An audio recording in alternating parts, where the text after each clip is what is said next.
everyone. This is The Shadow of the Gods by Gwynne. I already have the second one, and tomorrow, day off, I am going to go buy the third one. This is a pretty damn good book. If you like Viking stuff, if you saw the first Arnold Schwarzenegger Conan movie, the director of that one actually happened to say, oh boy, I always wanted my chance to make a Viking movie, even though in the original Robert Howard books, I never said Viking to myself, but pretty much the first Conan movie is a Viking movie. This is a Viking book. This is a Norse book, and I enjoyed this thoroughly. I think it's I think it is a trope of some kind when you go from basically gritty realism to high fantasy, or fallen gods got to be brought back, because that's pretty much a trope, I think. So that's what is being laid down here. Interesting enough, I have one little flaw. See that dragon right there? That's a dragon. There's a, well, maybe that did work. I looked at that when a particular scene happens and thought, I didn't think the dragon was that big, but maybe in hindsight it is. It makes a big deal out of, like, you have this giant corpse strung out across the landscape. That's a giant snake god's body. There's its skull, and in that skull there's actually a city built on it, in it, and around it. And so it's big enough to be seen on the map. So the dragon sure as hell isn't that big, but big enough. I guess that maybe that works to scale. So you have three plot lines here. You have three characters. You have Orca, you have Varg, and you have oh no, I'm gonna mispronounce her damn name. I'm gonna do it right. I thought I memorized these damn names and I didn't do it. Elvar. Thank you very much. Just sitting here going on how much you liked it, can't remember the damn names.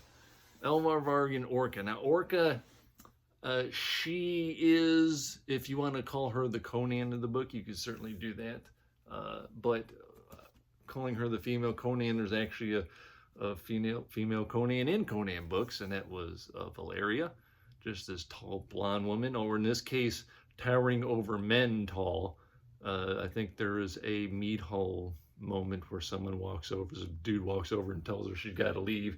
And she stands up, and she's a full head taller than that guy. So I'm guessing 6'5", 6'6" for Orca. Her part of this is that a loved one has been taken from her, or loved ones have been taken from her. One dead, one taken, her son. And she swears her oath to go get vengeance and to find her child. And she's a really compelling character. She's the favorite throughout. But the second character, Vargas, Varg, not Vargas, I used to know a Vargas, Varg, he's the next compelling one. And if someone were to read this and no, I thought his was more compelling, I wouldn't invite you on it. So he was formerly a slave. They call them thralls in this book. And he escapes, but his sister has been killed, and he wants to A, kill the murderer, and B, he wishes, his part in this is to try to find out how she was killed. He has a piece of hair from her, and there's a spell that can be cast to find out just how it happened. And that's his quest. He joins a mercenary group, and looking for, I think they call it battle fame. That's what it is, called battle fame. Along with that is Elvar. She's already in such a group, and hers doesn't start out as interesting. And I thought, oh no, this is gonna be like of the three, the one I just don't really need to hear about. But wham, she becomes very compelling when we find out about her family and her royalty woes, and her escape, and her new family with this other mercenary group, and all three of them just come to the forefront, and I thoroughly enjoyed all three. Just Elvar's was a little slower to start with.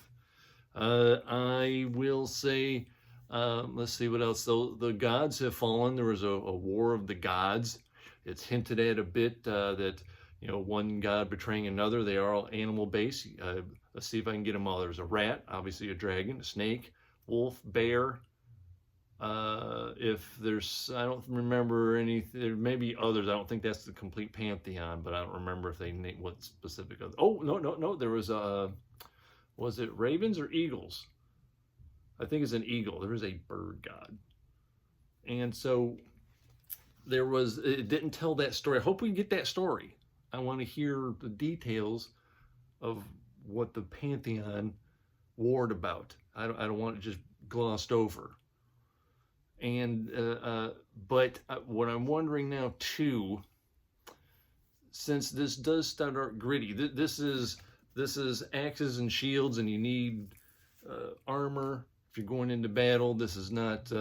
I'm wearing a superhero T-shirt, and though there are some superhero things that can be accomplished, these are not superheroes. These are people, and it does have a gritty, realistic feel to their battle scenes and the weapons needed. Interesting enough, since it's a lot more about axes and spears than, say, swords. I've heard many times Miyamoto Musashi.